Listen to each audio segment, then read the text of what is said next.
Losing someone you love. Just a few months ago, I lost someone that I deeply cared about and cherished. It was my boyfriend's grandfather. He was suffering from stage 3 cancer. The cancer spread through his whole lung and he slowly lost his life. Jim lost his life just a couple of days after Christmas this past year.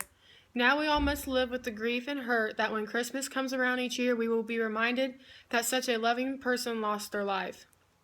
The American Cancer Society estimates that nearly 1.7 million new cancer cases will be diagnosed in the United States in 2016, and that more than 595,000 Americans will die from some form of the disease.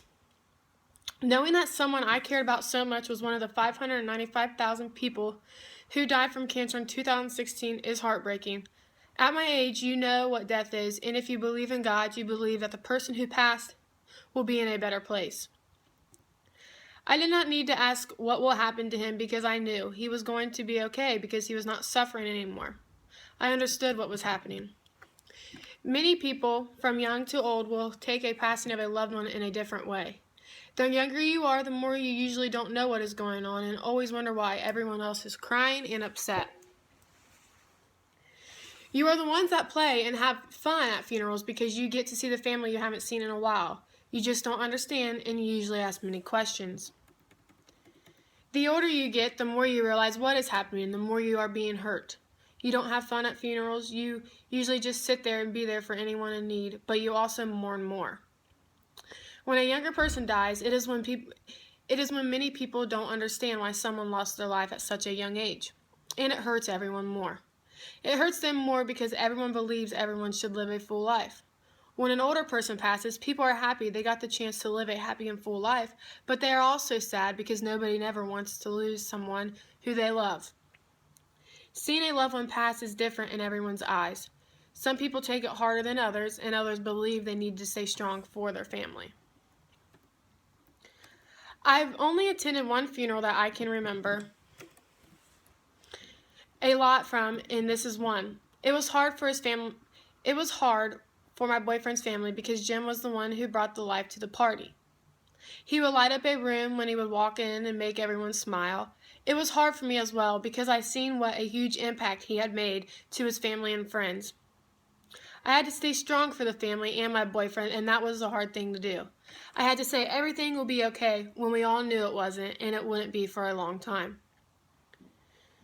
The day of my boyfriend's grandfather's passing, the family went to the graveyard and picked a stone and picked a spot where his body would be laid. They chose for him to be close to his ex-wife that had passed away 20 years ago from cancer.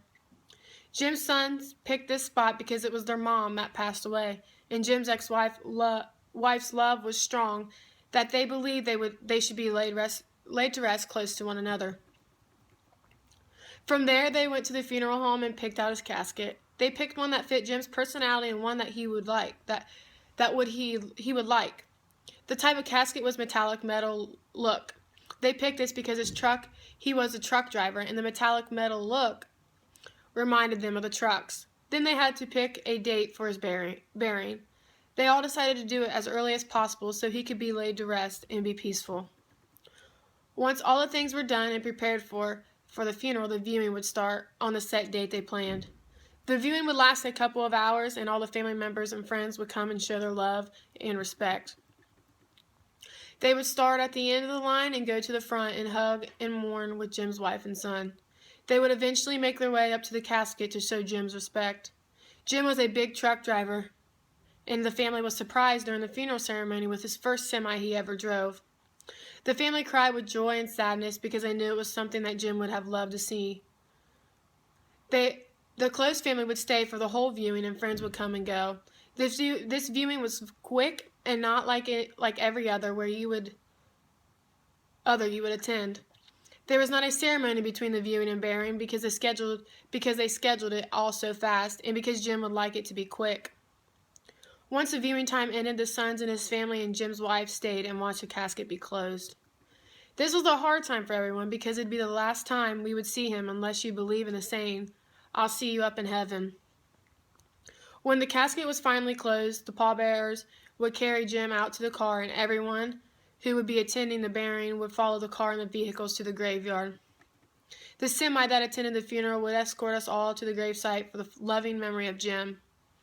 Once we made it to the cemetery, the pallbearers would then carry the casket to the burying site and everyone would gather around. The sons and Jim's wife would sit in the front and all the loved ones would stand around them and show their love and sympathy. The family's preacher would give a few words and talk about how great of a person Jim was and how he'd always be with us. Once the preacher was done, everyone would sit around to mourn, and when they were ready to leave, they would leave slowly and quietly. Jim's wife and children would take a rose from his casket to have one small more thing from him. For the next couple of days, close family would get a food from family and friends, and that was the way of showing respect and that they are there for them through the hard times. The close family would get visits from everyone to make sure they were okay and to see if they needed anything. Families take the death of a loved one in different ways, and this is one of them, by doing it fast, peacefully, and with lots of love. Many people in American culture prefers not to talk about death. When death does approach or arrive, as it inevitably must, Americans often use emphases such as passed on, passed away, or even just passed, are all in the current use. We do that because we don't have many rituals like other cultures do, such as taking the dead body through a hole in the house so they can't find their way back home easily like the African Americans do. We believe that dying is a cycle of life, and that's why many people don't prepare for their funerals or their deaths. They have their family take care of it all. Many Americans usually try and hold off on planning the funeral or even writing their own wills because they don't want to prepare themselves, but it's just a cycle of life. While we were planning my boyfriend's grandfather's funeral, we wanted to do it quickly. So for this, I believe that you should prepare yourself for these things because you never know what will happen tomorrow. From the saying, we can't predict the future. People should take that more into consideration because in the end, we cannot. We don't know what tomorrow brings, and that's why I believe that we prepare for the funeral in a timely manner, and I think everyone should do that. Death is a horrible thing, but people need to be ready because you don't know when your last day is. If we knew when our last day would be, we would all live our lives to the fullest, but yet be sad because you don't want to leave this world. I believe that you should be ambitious and have fun while living, but also be cautious of what could happen. I know people don't like the what ifs, but they need to understand that those what ifs could change your life slightly or drastically. I believe that if you have a death in the family, you think about the what ifs more, especially if you lost someone in a fatal accident. After losing someone, you realize that life is too short and you should never take it for granted. Spend time with people who love and care for you and not the ones who won't be there if something tragically happens. Spend time with the ones you know won't be here for a while because it will mean the world to them, and when they're gone, it'll mean the world to you.